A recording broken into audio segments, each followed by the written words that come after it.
الحمد لله نحمده ونستعينه ونستغفره ونؤمن به ونتوكل عليه ونعوذ بالله من شرور أنفسنا ومن سيئات أعمالنا من يهد الله فلا مضل له ومن يضلله فلا هادي له وأشهد أن لا إله إلا الله وحده لا شريك له وأشهد أن سيدنا محمدا عبده ورسوله صلى الله على سيدنا محمد وعلى آله وأصحابه وبارك وسلم تسليما كثيرا أما بعد فأعوذ بالله من الشيطان الرجيم بسم الله الرحمن الرحيم الله نزل أحسن الحديث كتابا متشابها مثاني تقشعر منه جلود الذين يخشون ربهم ثم تلين جلودهم وقلوبهم إلى ذكر الله ذلك هدى الله يهدي به من يشاء ومن يضلل الله فما له من هاد رب اشرح لي صدري ويسر لي أمري واحلل عقدة من لساني يفقهوا قولي. സർവശക്തനായ അള്ളാഹുവിൻ്റെ വിധിവിലക്കുകൾ രഹസ്യ പരസ്യ ജീവിതത്തിൽ സൂക്ഷിക്കണമെന്ന് ഞാൻ എന്നെയും നിങ്ങൾ ഓരോരുത്തരെയും ഓർമ്മപ്പെടുത്തുന്നു, ഉണർത്തുന്നു. നമ്മുടെ ജീവിതത്തിൽ എന്തെല്ലാം കുറവുകളും പോരായ്മകളും തെറ്റുകളും പാപങ്ങളും സംഭവിച്ചിട്ടുണ്ടോ അള്ളാഹു നമുക്കതെല്ലാം മാപ്പാക്കി തരുമാറാകട്ടെ. ഇനി ശേഷിക്കുന്ന കാലം അള്ളാഹുവിനെ തഖ്വ ചെയ്ത് അള്ളാഹുവിൻ്റെ തൃപ്തി നേടി ജീവിക്കുവാനും ഈമാനോടുകൂടി ഈ ഭൂമിയിൽ നിന്ന് യാത്ര പോകാനുമുള്ള സൗഭാഗ്യം അള്ളാഹു നമുക്കും നമ്മുടെയുമായി ബന്ധപ്പെട്ടവർക്കും നൽകി അനുഗ്രഹിക്കുമാറാകട്ടെ. രോഗികളായി വീടുകളിൽ ആശുപത്രികളിൽ കഴിയുന്നവർ അള്ളാഹു അവർക്ക് ആജിലും മുസ്തമിറുമായി ശിഫാ പ്രദാനം ചെയ്യട്ടെ. ദുആ കൊണ്ട് വസിയത്ത് ചെയ്ത ആളുകൾ അള്ളാഹു അവരുടെ ഹലാലായ ഉദ്ദേശങ്ങൾ സഫലീകരിക്കുകയും പ്രയാസങ്ങൾ മാറ്റുകയും ചെയ്യുമാറാകട്ടെ. പ്രത്യേകിച്ചൊരു സഹോദരി അവരുടെ ഉദരസംബന്ധമായ ഒരു പ്രശ്നത്തിൻ്റെ പേരിൽ ദുആ കൊണ്ട് വസിയത്ത് ചെയ്തിട്ടുണ്ട്. വളരെ ബുദ്ധിമുട്ടിലാണ് ആ സഹോദരി ഉള്ളത്. അള്ളാഹു സുബ്ഹാനഹു വ തആല അവൻ്റെ ഖുദ്റത്ത് കൊണ്ട് പരിപൂർണമായ ശിഫ നൽകി അനുഗ്രഹിക്കട്ടെ. ബഹുമാനമുള്ള മുഅ്മിനീങ്ങളെ, സത്യവിശ്വാസികളെ, പരിശുദ്ധമായ ഖുർആൻ അതിനെ ബന്ധിപ്പിച്ചുകൊണ്ടാണ് അള്ളാഹു തആല റമളാൻ മാസത്തിനെ പരിചയപ്പെടുത്തിയത്. ഷഹ്റു റമളാൻ അല്ലദീ ഉൻസില ഫീഹിൽ ഖുർആൻ. റമളാനിൽ ഏറ്റവും പ്രധാനപ്പെട്ട അമൽ അത് നോമ്പാണ് എന്നതിൽ ആർക്കും തർക്കമില്ല. റമളാനിൽ ഏറ്റവും വിശിഷ്ടമായ അമൽ നോമ്പാണ്. പക്ഷെ അള്ളാഹു റമളാനെ പരിചയപ്പെടുത്തുമ്പോൾ നോമ്പിൻ്റെ മാസം എന്ന് പറയുന്നതിലുപരി ഷഹ്റു റമളാൻ അല്ലദീ ഉൻസില ഫീഹിൽ ഖുർആൻ, ഖുർആൻ അവതരിപ്പിക്കപ്പെട്ട മഹത്തായ മാസം എന്ന് പറഞ്ഞിട്ട് റമളാനെ പരിചയപ്പെടുത്തുമ്പോൾ ആ റമളാനും ഖുർആനും തമ്മിലുള്ള വലിയ ബന്ധമാണ് അള്ളാഹു സൂചിപ്പിക്കുന്നത്. ഓരോ മുസ്ലിമിൻ്റെ ജീവിതത്തിലും അവൻ്റെ എല്ലാ കാര്യങ്ങളിലും പരിശുദ്ധമായ ഖുർആൻ ഷരീഫ് എത്രത്തോളം സ്വാധീനം ചെലുത്തേണ്ടതുണ്ട് എന്ന ഒരു സന്ദേശം കൂടി ആ വചനങ്ങളിൽ അള്ളാഹു പറയുന്നുണ്ട്. ഹുദല്ലിന്നാസി വബയ്യിനാത്തിൻ മിനൽ ഹുദാ വൽ ഫുർഖാൻ. ജനങ്ങൾക്ക് എല്ലാ കാര്യങ്ങളിലും വഴി കാണിക്കുന്ന ഹിദായത്തിൻ്റെ കാരണമാണ് പരിശുദ്ധമായ ഖുർആൻ. അതുപോലെ വൽ ഫുർഖാൻ, സത്യത്തിനെയും അസത്യത്തിനെയും വേർതിരിക്കുന്ന ഘടകവുമാണ്. നമ്മൾ ഖുർആൻ്റെ ആളുകളാണ്, ഖുർആൻ്റെ വാഹകരാണ് എന്നൊക്കെ അവകാശപ്പെടുന്ന, അതിൻ്റെ കുത്തക അവകാശികളായി പറയുന്ന ആളുകളാണ് നമ്മൾ ഓരോരുത്തരും. പക്ഷെ നമ്മളിവിടെ ആത്മവിചിന്തനം ചെയ്യേണ്ടുന്ന, നമ്മളെ സംബന്ധിച്ച് ആത്മവിചാരണ നടത്തേണ്ടുന്ന ഒരു സന്ദർഭമാണ്. പരിശുദ്ധമായ ഖുർആനിൽ നിന്ന് ഞാൻ എന്ത് നേടി? പരിശുദ്ധമായ ഖുർആനിനോടുള്ള എൻ്റെ സമീപനം എന്താണ്? നാളെ ഈ ഖുർആൻ അള്ളാഹുവിൻ്റെ മുമ്പിൽ ഹാജരാകുമ്പോൾ നബി തങ്ങൾ പറഞ്ഞു, അൽ ഖുർആനു ഹുജ്ജത്തുൻ ലക ഔ അലൈക. ഖുർആൻ അള്ളാഹുവിൻ്റെ മുമ്പിൽ ഹാജരാകുമ്പോൾ ഓരോ മനുഷ്യന് വേണ്ടി വാദിക്കാൻ വേണ്ടി വരും. ഖുർആൻ ഷരീഫിന് സംസാരശേഷി നൽകും എന്നൊരു വിഭാഗം പണ്ഡിതന്മാർ അഭിപ്രായപ്പെടുമ്പോൾ അതല്ല, ഖുർആൻ ആശയപരമായി മനുഷ്യന് വേണ്ടി വാദിക്കുമെന്ന് മറ്റു ചിലർ അഭിപ്രായപ്പെടുന്നു. എന്തു തന്നെയായാലും ഓരോ മനുഷ്യന് വേണ്ടി വാദം നടത്താൻ പരിശുദ്ധമായ ഖുർആൻ വരും. ചില ആളുകൾക്ക് ഹുജ്ജത്തുൽ ലഹുവാണ് ഖുർആൻ. ഖുർആൻ അവന് വേണ്ടി വാദിക്കും, അല്ലാഹുവേ നീ ഇറക്കിയ ഗ്രന്ഥം, നീ അമൂല്യമാക്കി ഇറക്കിയ എന്നെ ഇവൻ അതിനെ വേണ്ട രീതിയിൽ കൈകാര്യം ചെയ്തിട്ടുണ്ട്. എന്നിൽ കൂടി നീ എന്തെല്ലാം കാര്യങ്ങൾ ചെയ്യണമെന്ന് പറഞ്ഞിട്ടുണ്ടോ ആ സ്ഥലങ്ങളിൽ ഇവൻ നിന്നിട്ടുണ്ട്. ഏതൊക്കെ കാര്യങ്ങൾ ഉപേക്ഷിക്കണമെന്ന് പറഞ്ഞിട്ടുണ്ടോ അതിവൻ ഉപേക്ഷിച്ചിട്ടുണ്ട്. എന്നെ വേണ്ട രീതിയിൽ ബഹുമാനം, ആദരവ്, അതിൻ്റെ പഠനം, എല്ലാ കാര്യങ്ങളും ഇവൻ നടത്തിയിട്ടുണ്ട് എന്ന് പറഞ്ഞ് ഹുജ്ജത്തുല്ലഹു, അവന് വേണ്ടി സാക്ഷ്യം വഹിക്കും. എന്നാൽ അള്ളാഹു നമ്മളെ കാത്തുരക്ഷിക്കട്ടെ, മറ്റൊരു വിഭാഗം ആളുകൾ അവരെപ്പറ്റി ഖുർആൻ വന്നിട്ട് വാദം നടത്തിയിട്ട് പറയും ഹുജ്ജത്തുൻ അലൈഹി ആകും ഖുർആൻ. അവൻ പറയും അള്ളാഹുവിൻ്റെ മുമ്പിൽ ആ ഖുർആൻ ആവലാതി പറയും, പടച്ചവനെ ഇത്രയും നല്ലൊരു ഗ്രന്ഥം, തെറ്റുകളില്ലാത്ത ഒരു രീതിയിലും സംശയത്തിന് സാധ്യത പോലും ഇല്ലാത്ത ഈ ഗ്രന്ഥം ഇവൻ്റെ മുമ്പിൽ ഉണ്ടായിട്ട് പോലും ഇവൻ എന്നെ പരിഗണിച്ചിട്ടില്ല. ഇവന് എൻ്റെ ആളാണ് എന്നൊക്കെ വാദിക്കുമെങ്കിലും അതിനുവേണ്ടി മുദ്രാവാക്യം വിളിക്കുകയൊക്കെ ചെയ്തിട്ടുണ്ടെങ്കിൽ പോലും ഇവനുമായും വലിയ ബന്ധമുണ്ടായിട്ടില്ല. എൻ്റെ അക്ഷരങ്ങൾ ഇവനിക്ക് അറിയില്ല. എൻ്റെ മദ്ദും ഷദ്ദും മഹാരിജുകളും എന്നിലുള്ള തജ്വീദിൻ്റെ നിയമങ്ങളും ഒന്നും ഇവനക്ക് അറിയില്ല. എന്നിൽ പറയപ്പെട്ടിരിക്കുന്ന ആശയങ്ങൾ എന്താണെന്ന് പോലും ഇവൻ ആലോചിച്ചിട്ടില്ല. അതിനുവേണ്ടി ഇവൻ ശ്രമിച്ചിട്ടില്ല എന്ന് ഖുർആൻ പരാതി പറയുമെന്ന് പരിശുദ്ധമായ ഹദീസിൽ നമുക്ക് മനസ്സിലാക്കി തരുന്നുണ്ട്. എന്നല്ല, അഷ്റഫുൽ ഖൽഖായ റസൂലുള്ളാഹി സ്വല്ലല്ലാഹു അലൈഹി വസല്ലമ തങ്ങൾ തന്നെ അള്ളാഹുവിൻ്റെ മുമ്പിൽ ബോധിപ്പിക്കുന്നൊരു പരാതി സൂറത്തുൽ ഫുർഖാനിൽ നമുക്ക് കാണാം. അള്ളാഹു പറയുന്നു, وقال الرسول يا رب إن قوم اتخذوا هذا القرآن مهجورا. وقال الرسول, ആ പ്രവാചകൻ പറയും, അഥവാ റസൂലുള്ളാഹി സ്വല്ലല്ലാഹു അലൈഹി വസല്ലം തങ്ങൾ അള്ളാഹുവിനോട് പറയും, യാ റബ്ബി, എൻ്റെ റബ്ബേ, ഇന്ന ഖൗമി, എൻ്റെ ഈ സമുദായം, എൻ്റെ ഈ ഖൗമ്, ഇത്തഖദു ഹാദൽ ഖുർആന മഹജൂറ, ഖുർആനിനെ അവഗണിച്ചു കളഞ്ഞു, അതിനെ മുതുകിൻ്റെ പറകിലാക്കി കളഞ്ഞു, ഒരു വിലയും അവൻ ഈ ഖുർആന് നൽകിയില്ല എന്ന് ഈ സമൂഹത്തിൽപ്പെട്ട ഖുർആനെ അവഗണിച്ച ആളുകളെ പറ്റി റസൂലുള്ളാഹി സ്വല്ലല്ലാഹു അലൈഹി വസല്ലം തങ്ങൾ പറയുമെന്ന് പരിശുദ്ധമായ ഖുർആൻ ശരീഫ് നമ്മൾ പഠിപ്പിക്കാം. അപ്പോൾ ഇങ്ങനെ കുറേ പേടിപ്പിക്കലുകൾ നടത്തിയിട്ട്, മുന്നറിയിപ്പുകൾ നടത്തിയിട്ട് നിർബന്ധപൂർവ്വം ഖുർആൻ ഷരീഫിലേക്ക് എല്ലാവരും വരണം എന്ന അർത്ഥത്തിലേക്കുള്ള ഒരു ധ്വനിയല്ല പരിശുദ്ധമായ ഖുർആനും ഹദീസുകളും നമ്മുടെ മുമ്പിൽ വെക്കുന്നത്. അഥവാ ഖുർആൻ ഷരീഫ് ഇല്ലാത്ത ഒരു മനുഷ്യൻ്റെ ജീവിതം എന്ന് പറയുന്നത് ഇരുൾമുറ്റിയ ജീവിതമാണത്. മുള്ളും കല്ലുകളും വിഷജന്തുക്കളും ഹിംസ്ര ജന്തുക്കളൊക്കെ പാർക്കുന്ന ഇടമായിട്ട് മാറും അവൻ്റെ മനസ്സ്. അങ്ങനെ സംഭവിക്കാതിരിക്കാൻ അവനെക്കൊണ്ട് അവനും സമൂഹത്തിനും ദ്രോഹമില്ലാതിരിക്കുന്നതിന് വേണ്ടി അള്ളാഹു സംസ്കരണത്തിൻ്റെ ഉപകരണമായിട്ടാണ് അള്ളാഹു ഖുർആൻ അവതരിപ്പിച്ചിരിക്കുന്നത്. നമ്മളെ സംബന്ധിച്ചിടത്തോളം നമ്മൾക്ക് ഖുർആനോടുള്ള കടമ എന്താണ് എന്ന് നമ്മൾ മനസ്സിലാക്കേണ്ടതുണ്ട്. അതിൽ ഞാൻ ഏത് തലത്തിലാണ് നിൽക്കുന്നത് എന്ന് ആലോചിക്കുകയും അതിൻ്റെ അടുത്ത പടികളിലേക്ക് നമ്മൾ കയറേണ്ടതുണ്ട്. എന്താണ് ഖുർആനുമായി ബന്ധപ്പെട്ടുള്ള നമ്മുടെ ഒന്നാമത്തെ കടമ ഒരു സംശയത്തിനും ഇടമില്ല, തിലാവത്തുഹു, പരിശുദ്ധമായ ഖുർആനിൻ്റെ തിലാവത്താണ്. അള്ളാഹു പറഞ്ഞു, വറത്തിലിൽ ഖുർആന തർത്തീല, നബിയെ അങ്ങ് ഖുർആൻ ഷരീഫ് പാരായണം ചെയ്യണം, തർത്തീലോടുകൂടി പാരായണം ചെയ്യണം. എന്താ തർത്തീലോടുകൂടി പാരായണം ചെയ്യുക എന്ന് പറഞ്ഞാൽ അതിൻ്റെ നിയമങ്ങൾ പാലിച്ചുകൊണ്ട് പാരായണം ചെയ്യണം. മദ്ദിൻ്റെ നിയമങ്ങൾ, ചില സ്ഥലത്ത് ഇദ്ഗാം ചെയ്യേണ്ടി വരും, ചില സ്ഥലത്ത് ഇൽഹാർ ചെയ്യണം. അതൊക്കെ അതിൻ്റെ തജീദുമായി ബന്ധപ്പെട്ട നിയമങ്ങളാണ്. കുറേ നിയമങ്ങളൊന്നും തജീവിദിൻ്റെതില്ല. ആകെ ഒരു 10-11 നിയമങ്ങൾ മാത്രമേ ഉള്ളൂ അടിസ്ഥാനപരമായിട്ട്. പിന്നെ അതിൻ്റേത് അഡ്വാൻസ്ഡ് ആയിട്ടുള്ള കാര്യമാണ്. ഈ ബേസിക് അറിഞ്ഞാൽ തന്നെ ഒരാളുടെ ഖുർആൻ പാരായണം നന്നായി തീരും. അങ്ങനെ വറത്തിൽ ഖുർആനെ തർത്തീല, തജ്വീദ് പ്രകാരം ഖുർആൻ ഷരീഫ് ഓതണം എന്ന് അള്ളാഹു സുബ്ഹാനഹു വ തആല നമ്മളോട് പറയുകയാണ്. മറ്റൊരു സ്ഥലത്ത് അള്ളാഹു പറയുന്നു, ഫഖറഉ മാ തയസ്സറ മിനൽ ഖുർആൻ, നബി തങ്ങളോട് പറയുന്നു, നബിയെ അങ്ങ് നമസ്കാരത്തിന് വേണ്ടി നിൽക്കുമ്പോൾ കൈകെട്ടിക്കഴിഞ്ഞാൽ അങ്ങ് ഓതൽ സൗകര്യപ്രദമാകുന്ന അത്രയും അളവ് അങ്ങ് ഖുർആൻ ഓതണം. നമ്മളെ സുന്നത്ത് നമസ്കാരങ്ങൾ അള്ളാഹു നമുക്ക് മാപ്പ് ചെയ്യട്ടെ, നമ്മളൊക്കെ ഇതിൻ്റെ ഭാഗവാക്കാണ്. നമ്മളെപ്പോഴും സുന്നത്ത് നിസ്കരിക്കാറുണ്ട്, ഫർള് നിസ്കരിക്കാറുണ്ട്.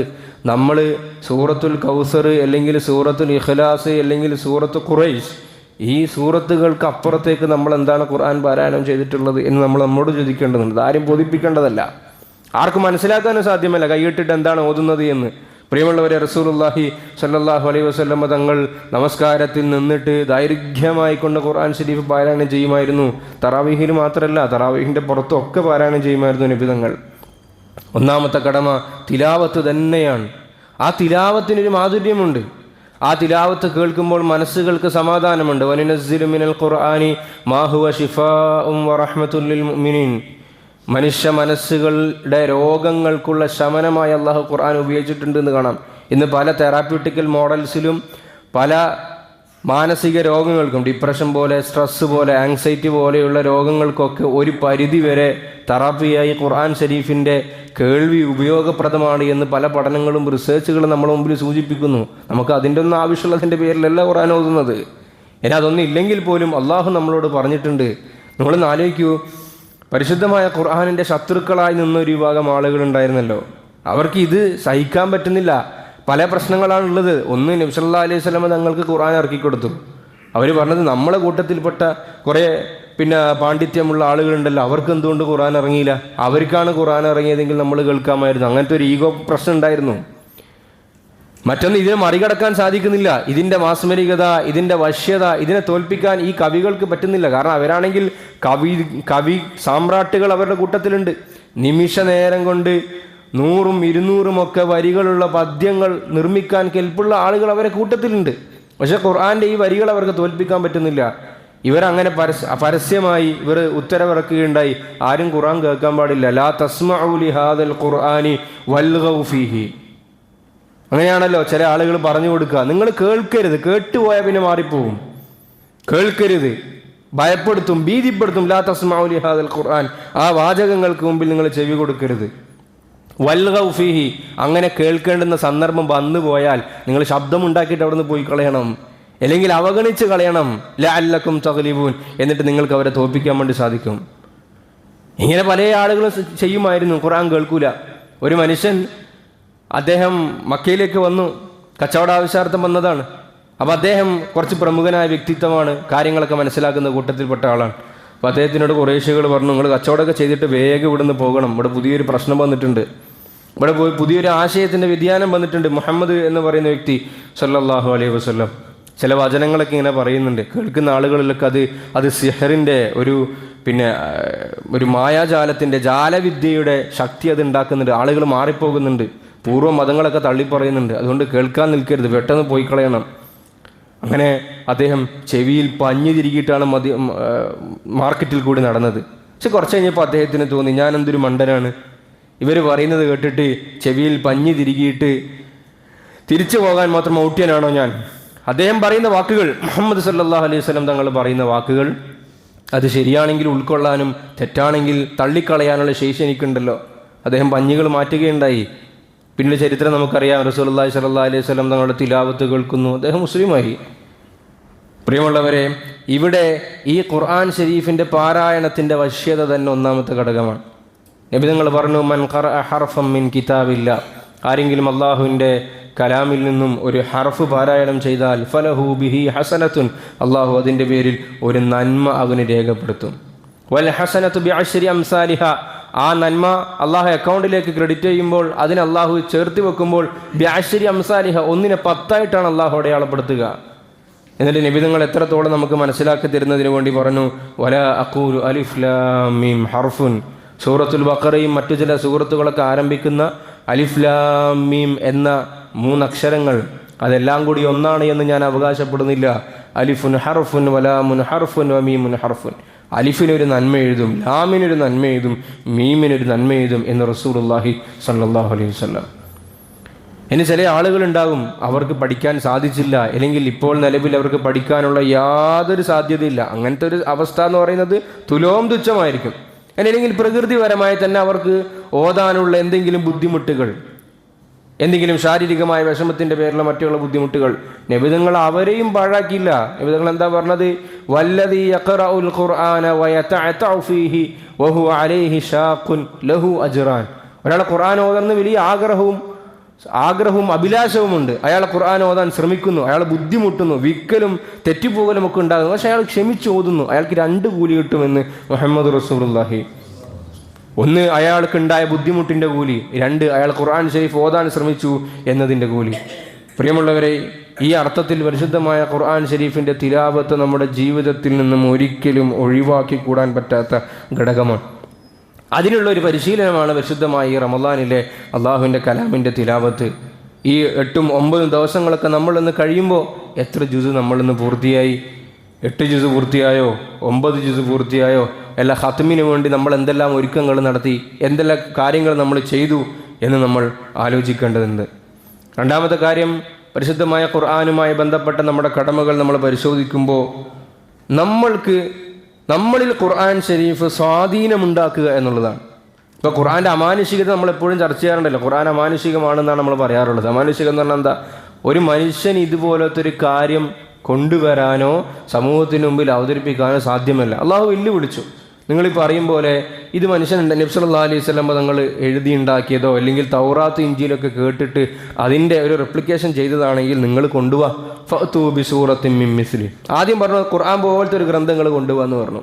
അവർ കുറേ ശ്രമിച്ച് മീറ്റിങ്ങെല്ലാം കൂടി കുറേ ആലോചിച്ചപ്പോൾ നടക്കുന്നില്ല. അപ്പോൾ അല്ലാഹു പറഞ്ഞൊരു കാര്യം ചെയ്യ്, എന്നാൽ പിന്നെ ഒരു സൂറത്ത് നിങ്ങൾ കൊണ്ടുപോവാ, ഒരു സൂറത്തിൻ്റെ അളവിലുള്ള ആയത്തുകൾ നിങ്ങൾ കൊണ്ടുപോകും. അതിന് ശ്രമിച്ചു നോക്കി, പക്ഷെ ഒന്നും നടക്കുന്നില്ല. പിന്നീട് പറഞ്ഞ ഒരു കാര്യം ചെയ്യ്, എന്നാൽ പിന്നെ 10 ആയത്ത് നിങ്ങൾ കൊണ്ടുപോകും. 10 ആയത്ത്. ഫഅ്തു ബിഅശ്രി സൂവരിൻ മിസ്ലി. അത് ഇവർക്ക് കഴിയുന്നില്ല. പിന്നെ അവരൊക്കെ കൂട്ടിയിട്ട് ചിലത് ഉണ്ടാക്കാൻ ശ്രമിച്ചു. പക്ഷെ അത് ഉണ്ടാക്കി നോക്കുമ്പോൾ വലിയ തമാശക്കും ആളുകൾക്ക് ചിരിക്കുന്നതിനുള്ള ഉപാധിയായിട്ട് മാറി. ഇപ്പോൾ ഖുർആനിൽ ഏറ്റവും ചെറിയ സൂറത്ത് എന്ന് പറയുന്നത് വൽ അസ്റൊക്കെ നമുക്കതിൽ എണ്ണി പറയാം. വൽ അസ്രി ഇന്നൽ ഇൻസാന ലഫീ ഖുസ്ർ ഇല്ലല്ലദീന ആമനു എന്ന് പറയുന്ന ആ 3 ആയത്താണ്. ആ സൂറത്ത് അത്രയും ചെറുതാണെങ്കിലും ആ 3 ആയത്ത് ഉൾക്കൊള്ളുന്ന ആശയം അതിവിശാലമായതാണ്. ആ സൂറത്ത് മാത്രം ഒരാൾ പഠിച്ചാൽ തന്നെ അയാൾക്ക് രക്ഷപ്പെടാം. അങ്ങനത്തെ ആശയങ്ങൾ അതിലുണ്ട്. ഇവരൊക്കെ കൂടി ഉണ്ടാക്കിയിട്ട് നോക്കുമ്പോൾ ഒരു ഖുർആൻ്റെ കോലത്തിലുള്ള സാധനം ഒരു കോപ്പി പേസ്റ്റ് ചെയ്യാൻ വേണ്ടി ശ്രമിച്ചു. അവസാനം അവർ കൊണ്ടുവന്നത് എന്താ? അൽഫീലു മൽഫീൽ വമാ അദ്റാക മൽഫീൽ ലഹു ഖുർതൂമുൻ തവീൽ വദനബുൻ ഖസീർ എന്നൊക്കെ പറഞ്ഞിട്ട് സാധനം അവരുണ്ടാക്കി. എന്താ അതിൻ്റെ അർത്ഥം? അൽഫീലു മൽഫീൽ, ആനയെപ്പറ്റി നിങ്ങൾക്ക് അറിയുമോ? വമാ അദ്റാക മൽഫീൽ, ആന എന്ന് പറഞ്ഞാൽ എന്താണ്? ലഹു ഖുർതൂമുൻ തവീൽ, അതിന് നീണ്ട തുമ്പിക്കൈയുണ്ട്. വദനബുൻ ഖസീറുൻ, അതിന് ചെറിയ വാലുണ്ട്. എല്ലാവർക്കും അറിയുന്ന ഒരു കാര്യത്തിനെ പറ്റിയിട്ട് പിന്നെ പ്രത്യേകിച്ച് ഒരു അവതരണത്തിൻ്റെ ആവശ്യമില്ലല്ലോ. അങ്ങനെ അവർ എളിഭ്യരായി മാറുകയാണ് ചെയ്തിരിക്കുന്നത്. അപ്പോൾ ഇഅ്ജാസ്, പരിശുദ്ധമായ ഖുർആൻ അള്ളാഹുവിൻ്റെ പക്കൽ നിന്നുള്ളതാണ്. അത് നബിതങ്ങൾ കെട്ടിയുണ്ടാക്കിയതല്ല, അമാനുഷികമാണ് എന്നറിയിക്കുന്ന കുറേ തെളിവുകളുണ്ട്. അതിലൊന്നിതാണ് വേറൊരാൾക്ക് അതിനെ അതുപോലത്തെ ഒന്നും ഉണ്ടാക്കാൻ സാധിക്കുന്നില്ല എന്നുള്ളതാണ്. ഇപ്പം നമ്മൾ ഒരുപക്ഷെ ആ ഒരു മേഖലയുമായി ബന്ധപ്പെട്ട് നമുക്ക് വലിയ പരിജ്ഞാനമില്ലാത്തത് കൊണ്ടായിരിക്കും, സാഹിത്യ മേഖലയും എഴുത്തിൻ്റെ ലോകവുമായിട്ടും ഒക്കെ അങ്ങനെ പൊതുവിൽ നമുക്ക് ബന്ധം കുറവായത് കൊണ്ട് നമുക്ക് ആ വിഷയം അറിയാത്തത് കൊണ്ടായിരിക്കും. നിങ്ങൾ നോക്കിക്കോ, ഇന്ന് കാണുന്ന എന്തെല്ലാം അറിയപ്പെട്ട സാഹിത്യ സൃഷ്ടികളുണ്ടോ, സാഹിത്യ സൃഷ്ടികൾ, നമ്മളതിൻ്റെ വേരുകൾ തേടിപ്പിടിച്ചു പോയാൽ അതൊക്കെ മറ്റേതെങ്കിലും ഗ്രന്ഥത്തിൽ നിന്നും പ്ലേജറിസത്തിന് വിധേയമായിട്ടുള്ളതായിരിക്കും. എന്ന് പറഞ്ഞാൽ അതിൻ്റെ ആശയം ചോർത്തിയെടുത്തതോ അതിൻ്റെ വാചകങ്ങൾ ചോർത്തിയെടുത്തതോ ഒക്കെ ആയിരിക്കും. നമ്മൾ PhD എടുത്ത് ആളുകൾ ഡോക്ടറേറ്റ് നേടുന്നൊക്കെ നമ്മൾ പറയാറുണ്ട്. PhD നേടുമ്പോൾ തിസിസ് സമർപ്പിക്കണം. ആ ഒരു അഡ്മിനിസ്ട്രേറ്റീവ് ബോർഡിൻ്റെ മുമ്പിൽ ഏത് യൂണിവേഴ്സിറ്റിൻ്റെ കീഴിലാണോ ഒരു തിസിസ് സമർപ്പിക്കേണ്ടത്, ഒരു വിഷയത്തിൽ ഒരു പ്രബന്ധം. ഞാൻ എല്ലാവരും അത്തരക്കാരാണെന്ന് അവകാശപ്പെടുന്നില്ല, അത് തെറ്റായ വാദമായി പോകും. എന്താ ഇതിൽ പോലും നടക്കുന്നത്? ഒരു വിഷയം കണ്ടെത്തുന്നു. ഇപ്പോൾ ലോകത്ത് ഏകദേശം എല്ലാ വിഷയങ്ങളും ചർച്ച ചെയ്യപ്പെട്ട് കഴിഞ്ഞിട്ടുണ്ട്. ഇനി പുതിയ വരാൻ വേണ്ടി പോകുന്ന വിഷയങ്ങൾ മാത്രമേ അതിൻ്റെ നമുക്ക് ഡോക്യുമെൻറ്റ്സ് കിട്ടാതെ ഉണ്ടാവുകയുള്ളൂ. അങ്ങനെ ഒരു വിഷയം ഞാൻ തിരഞ്ഞെടുത്തു കഴിഞ്ഞാൽ എന്താ മനുഷ്യന്മാർ ആദ്യം ചെയ്യുന്നത്? ആ വിഷയത്തിലുള്ള ലഭ്യമായ കംപ്ലീറ്റ് സോഴ്സുകൾ എടുത്തിട്ട് അതിൽ നിന്നും അപ്പുറം ഇപ്പുറം കട്ട് ചെയ്ത് കോപ്പി പേസ്റ്റ് ചെയ്ത് പുതിയൊരു സാധനം ഉണ്ടാക്കി തീർക്കും. എന്നിട്ട് അത് തൻ്റെ പേരിലാക്കി അവതരിപ്പിക്കും. ഇതാണ് പ്രബന്ധങ്ങളുടെ. അത് ഞാൻ പറയാം, അത് നമുക്ക് എന്തുകൊണ്ടാണ് മനസ്സിലാകുന്നില്ല എന്ന് പറഞ്ഞാൽ നമ്മൾ ആ മേഖലയിൽ നമുക്ക് അത്ര പരിജ്ഞാനം ഇല്ലാത്തത് കൊണ്ടാണ്.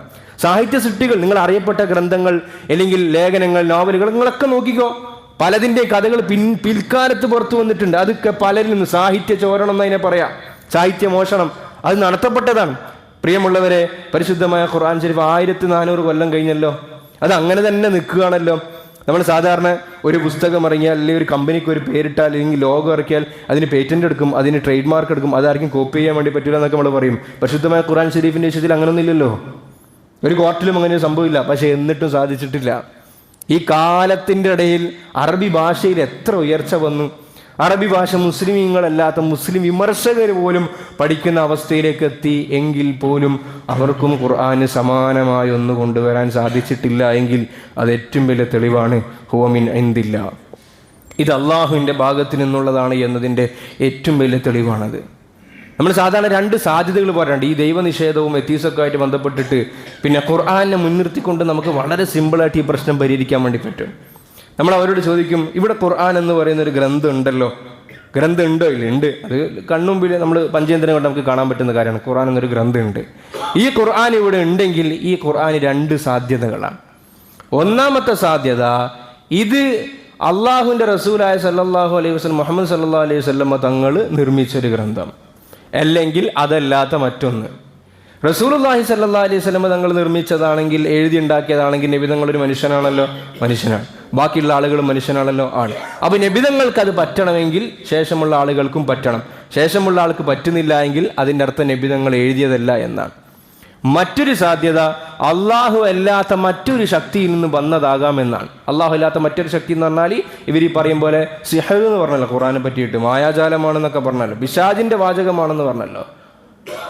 അങ്ങനെ ഒരു പൈശാചിക ശക്തിയിൽ നിന്ന് വന്നതാണെന്ന് സങ്കല്പിക്കാം, വാദത്തിന് വേണ്ടി നമുക്ക് സങ്കല്പിക്കാം. പൈശാചിക ശക്തിയിൽ നിന്ന് വന്നതാണ് എങ്കിൽ ആ പൈശാചിക ശക്തിയിൽ നിന്നും ആരെല്ലാം ഊർജം ഉൾക്കൊണ്ടിട്ടുണ്ടോ അവരിലൊക്കെ പൈശാചികതയാണ് ഉണ്ടാകേണ്ടത്. ഖുർആൻ പഠിച്ചിട്ട് പൈശാചികതയിലേക്ക് പോയത് 1-2 കേസുകൾ ഉണ്ടാകാം. അത് ആ മനുഷ്യന്റെ പ്രശ്നം കൊണ്ടായിരിക്കാം. ബഹുഭൂരിപക്ഷം നമ്മൾ നോക്കിക്കഴിഞ്ഞാൽ ആ മനുഷ്യന്മാർ നന്മയിലേക്ക് പോയതായിട്ടാണ് കാണാൻ സാധിക്കുക. ആ മനുഷ്യന്റെ ജീവിതത്തിൽ മാറ്റം ഉണ്ടാകുന്നു, ചിന്തകൾക്ക് മാറ്റം ഉണ്ടാകുന്നു, കൊടുക്കൽ വാങ്ങലുകളിൽ മാറ്റം ഉണ്ടാകുന്നു. അപ്പോൾ അവിടെ നമുക്ക് വ്യക്തമാകും ഇത് മനുഷ്യൻ്റെതുമല്ല, ദൈവമല്ലാത്ത അള്ളാഹു അല്ലാത്ത മറ്റൊരു ശക്തിയിൽ നിന്നും വന്നതല്ല. പിന്നെ എന്തിനേ സാധ്യതയുള്ളൂ? ഇത് അള്ളാഹുവിൽ നിന്ന് ആകാൻ മാത്രമേ സാധ്യതയുള്ളൂ. നമ്മൾ സാധാരണ എപ്പോഴും പറയാറുള്ള ഉമർ ഇബ്നു ഖത്താബ് റളിയല്ലാഹുവിന്റെ സംഭവം ഉണ്ടല്ലോ, വാദുകളിലും പ്രസംഗങ്ങളിലൊക്കെ നമ്മൾ കേട്ടിട്ടുള്ള സംഭവം. നമ്മൾ അതിനെ ഒന്ന് ഇരുന്നിട്ട് വിശകലനം ഒന്ന് ചെയ്തു നോക്കിയിട്ട് നിങ്ങൾ, ഉമർ റളിയല്ലാഹു അൻഹു എന്നൊരു മനുഷ്യൻ ഒരാളെ കൊല്ലാൻ വേണ്ടി പോകുന്നു. ആരെ കൊല്ലാൻ വേണ്ടി പോകുന്നത്? ഒരു സമൂഹത്തിന്റെ നേതാവിന്. അങ്ങേയറ്റത്തെ വെറുപ്പ്. എന്തിന്റെ പേരിലാണ് വെറുപ്പ്? തങ്ങളുടെ കൾച്ചറുകൾക്ക് വിരുദ്ധമായ ഒരു കൾച്ചർ കൊണ്ടുവന്ന മനുഷ്യൻ റസൂലുള്ളാഹി സ്വല്ലല്ലാഹു അലൈഹി വസല്ലം തങ്ങളെപ്പറ്റി പരാതി. ഈ പറയപ്പെട്ടിരിക്കുന്ന ലാത്തനെയും ഉസ്സനെയും മനാത്തനെയും ഇവർ കുറേ കാലങ്ങളായിട്ട് ഉണ്ടാക്കിയിരിക്കുന്ന ഫണ്ട് കിട്ടാനുള്ള കുറേ സോഴ്സസാണ് ഇതൊക്കെ. അതൊക്കെ നശിച്ചു പോവുകയാണ്. അതിൽ നിന്നൊക്കെ ആളുകൾ മാറിയിട്ട് കണ്ണുകൊണ്ട് കാണാത്ത, രൂപമില്ലാത്ത ഒരു ഇലാഹിനെ ആരാധിച്ചുകൊണ്ടിരിക്കുകയാണ്. ഉമർ റളിയല്ലാഹു അൻഹു സഹിക്കുന്നില്ല, കൊല്ലാനാ പോകുന്നത്. ഒരു മനുഷ്യൻ മറ്റൊരു മനുഷ്യനെ കൊല്ലണമെങ്കിൽ, ആ തീരുമാനം എടുക്കണമെങ്കിൽ അയാളുടെ ഉള്ളിൽ എത്രമാത്രം ചിന്തയും ഊർജ്ജവും പ്രവർത്തിച്ചിട്ടുണ്ടാകണം. ആയുധം എടുത്തിട്ടാണ് പോകുന്നത്. ആ പോകുന്ന വഴിയിൽ ഒരു മനുഷ്യനെ കടന്നു ചോദിക്കുന്നു. ചരിത്രം നമുക്കറിയാം, നമ്മളൊന്ന് ആലോചിക്കാൻ വേണ്ടി ഞാൻ ജസ്റ്റ് അതിലോട്ടൊന്ന് പോവാം. എങ്ങോട്ടേക്കാ ഉമർ എന്ന് ചോദിക്കുമ്പോൾ, കാരണം ഉമറിന്റെ ആ പോക്ക് അത്ര ശരിയില്ല, ആ പോകുന്നത് 2-1 വേണ്ടിയിട്ടുള്ള പോക്കാണ്.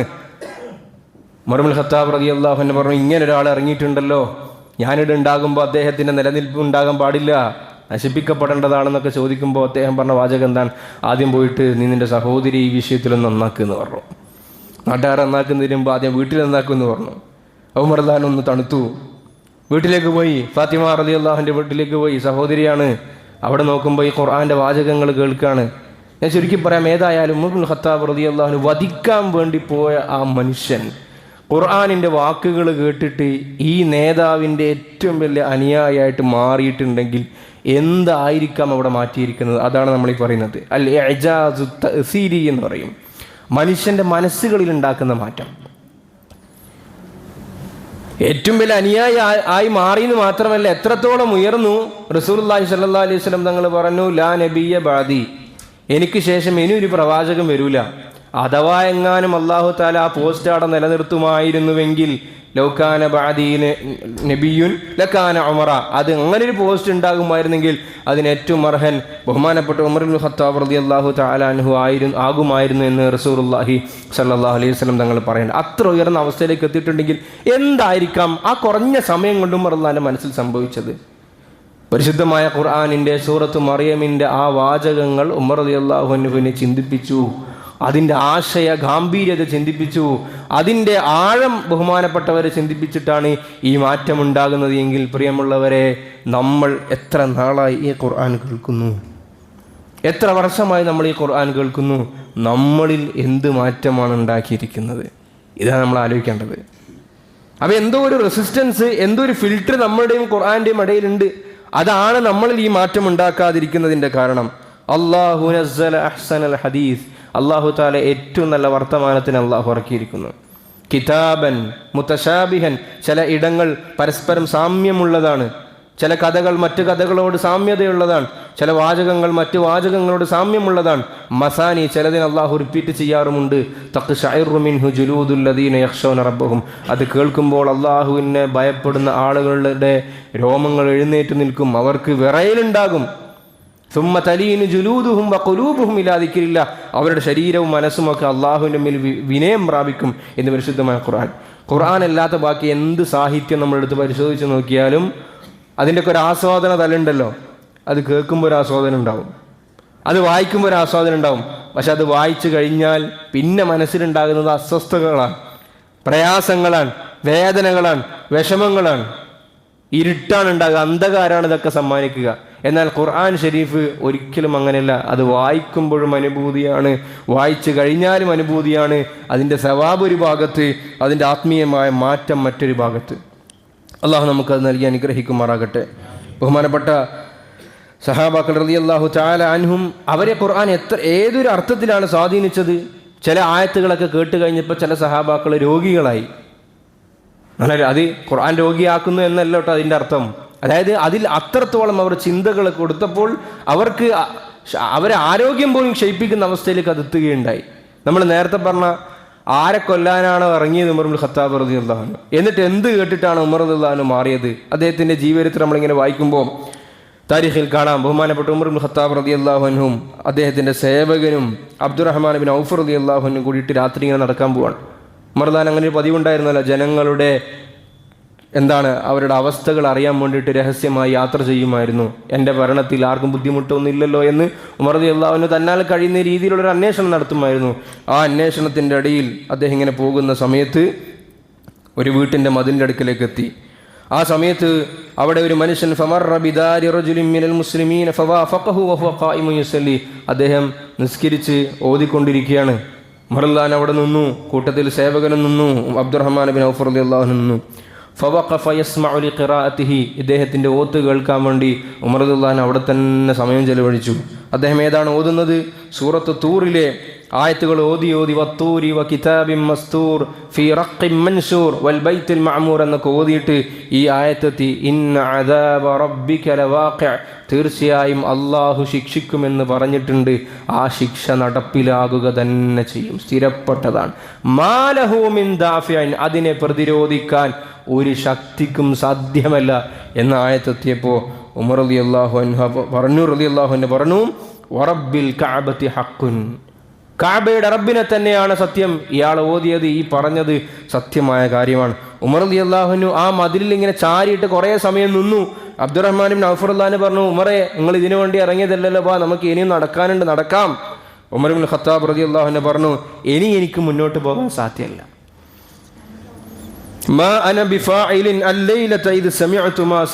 ഞാൻ ജനങ്ങളുടെ ക്ഷേമം അന്വേഷിക്കാൻ വേണ്ടിയാണ് ഞാൻ ഇറങ്ങി പുറപ്പെട്ടിരിക്കുന്നത്. പക്ഷെ ഞാൻ ഈ കേട്ട വാചകങ്ങൾ എനിക്ക് മുന്നോട്ട് ഒരു അടി പോലും നടക്കാൻ സാധ്യമല്ല.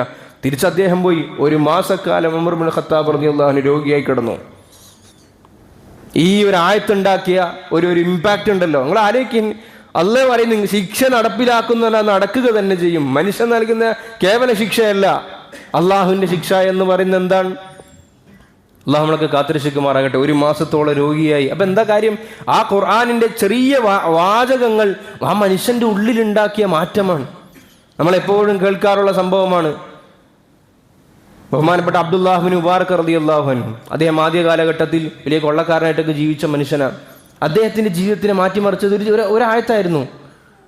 എന്തായത്ത്? അലം യഅനില്ലദീന ആമനു അൻ തഖ്ശഅ ഖുലൂബുഹും ലിദിക്രില്ലാഹ്, അള്ളാഹുവിൻ്റെ ഓർമ്മൻ്റെ മുമ്പിൽ, അള്ളാഹുവിൻ്റെ ദിക്റിൻ്റെ മുമ്പിൽ ഇനിയും വിനയം കാണിക്കാൻ സമയമായില്ലേ എന്നൊരിക്കൽ ഒരു രാത്രിയിൽ ഒരു മതിൽ ചാടാൻ വേണ്ടി പോകുന്ന സന്ദർഭത്തിലാണ് അബ്ദുല്ലാഹ് ബിൻ മുബാറക് റളിയല്ലാഹു അൻഹു എന്ന് പറയുന്ന ഈ വ്യക്തി ആയത്ത് കേൾക്കുന്നത്. അദ്ദേഹം അവിടെ തരിച്ചു നിൽക്കുകയാണ്. അദ്ദേഹം പറഞ്ഞു, ബലാ യാ റബ്ബ്, സമയമായി, ഇനിയില്ല എന്ന് പറഞ്ഞു. അദ്ദേഹം മോഷണം നിർത്തി, വഴികൊള്ള നിർത്തി. അദ്ദേഹം വലിയ ആത്മീയ ഗുരുവായിട്ട് മാറി, വലിയ ഹദീസിൻ്റെ പണ്ഡിതനായിട്ട് മാറി. ഇതൊക്കെ ഉണ്ടാകുമ്പോഴും നമ്മളിൽ എന്തുകൊണ്ട് മാറ്റം ഉണ്ടാക്കുന്നില്ല എന്നുള്ളതാണ് നമ്മൾ ആലോചിക്കേണ്ടത്. അല്ലാതെ നമ്മളിങ്ങനെ ആവേശം പ്രസംഗിച്ചിട്ട് മറ്റുള്ളവരുടെ മുമ്പിൽ നമ്മൾ ഖുർആൻ്റെ ആളാണെന്ന് തെളിയിക്കുക, അത് കുറച്ച് സമയത്തിൻ്റെത്തേക്കുള്ള മാത്രമുള്ള കാര്യമാണത്. അത് പറ്റും. നല്ല മൈക്കും നല്ല സൗണ്ട് കുറേ ആൾക്കൂട്ടൊക്കെ ഉണ്ടാക്കി തക്ബീർ ധ്വനികളും മുദ്രാവാക്യങ്ങളും നല്ല സാധനങ്ങളൊക്കെ ഉണ്ടാക്കി കഴിഞ്ഞാൽ അത് കുറച്ച് സമയത്തേക്ക് നമുക്ക് ഷോ ഓഫ് കാണിക്കാൻ വേണ്ടി പറ്റും. പക്ഷേ നമ്മൾ ഉള്ളിലേക്ക് നമ്മൾ നോക്കി, എന്താ എന്നിലുണ്ടാക്കിയ ഇമ്പാക്റ്റ്? എത്ര കൊല്ലമായി നമ്മൾ ഇതിൻ്റെ പുറകിൽ നടക്കുന്നു? എന്താ നമുക്ക് നേടിയത്? പ്രിയമുള്ളവർ, ഒന്നാമത്തെ കാരണം എന്ന് പറയുന്നത് തൂലുൽ ഹജർ ബിൽ ഖുർആൻ, ഖുർആനെ ഗൗനിക്കേണ്ടതുപോലെ നമ്മൾ ഗൗനിക്കാത്തത് കൊണ്ട് തന്നെയാണ്. ഗൗനിച്ചിരുന്നുവെങ്കിൽ തീർച്ചയായും ആ അസർ, ആ എഫക്റ്റ് നമ്മുടെ ഉള്ളിൽ ഉണ്ടാകുമായിരുന്നു. ഖുർആന് ബാഹ്യമായി കൊടുക്കേണ്ട മര്യാദകൾ, ആന്തരികമായി കൊടുക്കേണ്ട മര്യാദകൾ, അത് ഓതുമ്പോൾ പാലിക്കേണ്ട മര്യാദകൾ, ഇതൊക്കെ പാലിച്ചു തുടങ്ങിയാൽ തീർച്ചയായും നമ്മുടെ ഉള്ളിലും ഈ മാറ്റങ്ങൾ ഉണ്ടായിത്തീരുക തന്നെ ചെയ്യും. രണ്ടാമത്തെ പ്രശ്നം എന്താണ്? എന്തുകൊണ്ടാണ് ഖുർആൻ നമ്മളിൽ സ്വാധീനിക്കാത്തത്? ഇപ്പം നമ്മൾ സാധാരണ പറയും കുറേ ആരോഗ്യകരമായ കുറേ ഭക്ഷണങ്ങളെ പറ്റി നമുക്കറിയാം. എന്നാൽ ഒരാൾ പറയാണ് എനിക്ക് ഈ ഭക്ഷണമൊന്നും കഴിച്ചിട്ട് എനിക്കൊരു തരത്തിലുള്ള മാറ്റവും ഇല്ല, ഒരാരോഗ്യം കിട്ടുന്നില്ല, നിങ്ങൾ പറയുന്നതും പ്രസംഗിക്കുന്നതൊക്കെ വെറും വ്യഥയാണ്, ഇതൊന്നും ഇല്ല, എനിക്ക് കിട്ടുന്നില്ലല്ലോ. അപ്പോൾ നമ്മൾ അയാളോട് പറയും ഭക്ഷണത്തിൻ്റെ പ്രശ്നമല്ല, നിങ്ങൾക്കെന്തോ പ്രശ്നമുണ്ട്, നിങ്ങൾക്ക് രോഗം ബാധിച്ചിട്ടുണ്ട്.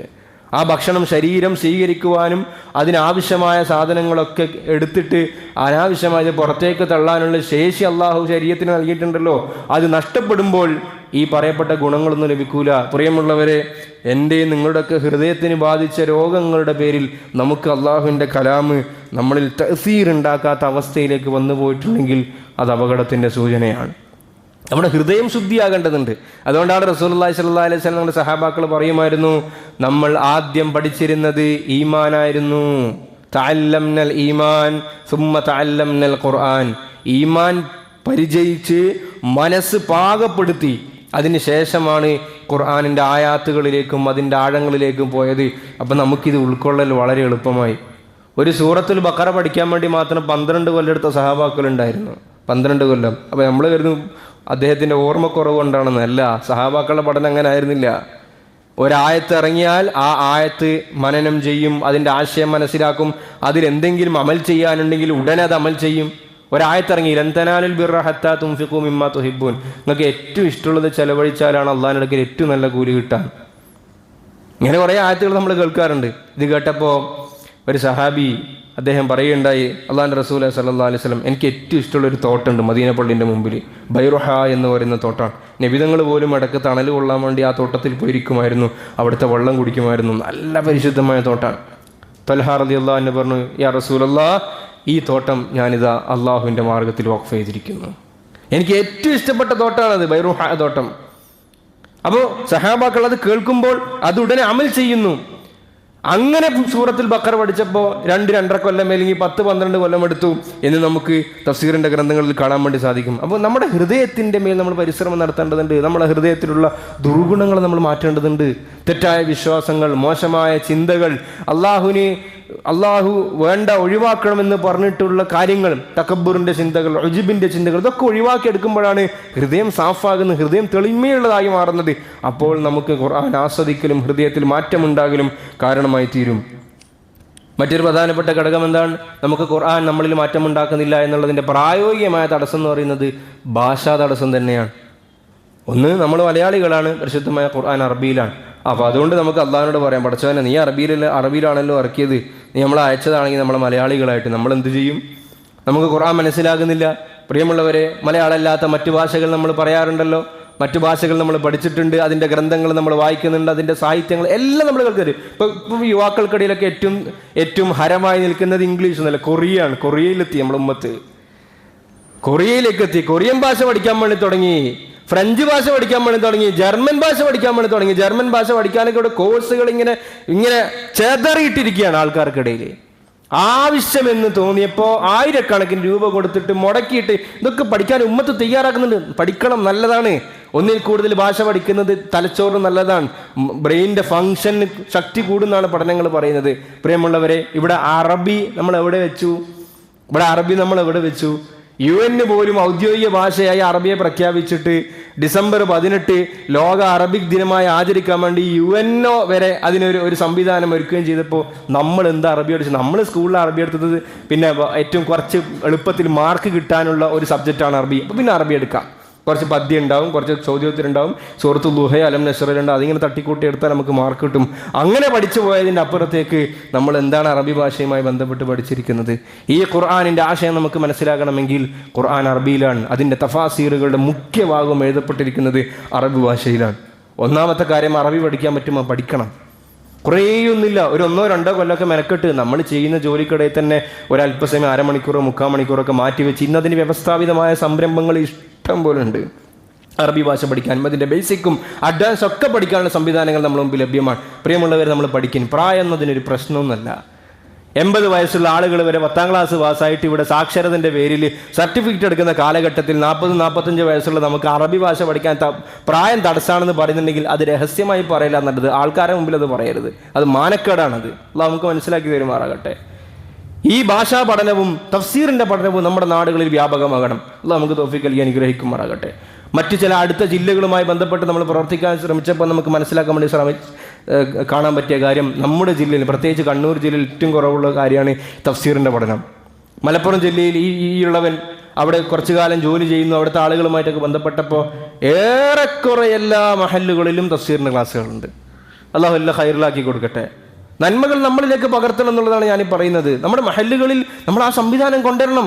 മഹല്ലുകളിൽ ദിക്റിന്റെ ഹൽക്ക നടത്താനും മഹല്ലുകളിൽ മാസാമാസ റാത്തീവ് നടത്താൻ അത് അതിൻ്റെ തലങ്ങളിൽ അതിൻ്റെ ന്യായങ്ങൾ അതൊക്കെ അതിൻ്റെ ആളുകൾ ചെയ്തു കൊള്ളട്ടെ.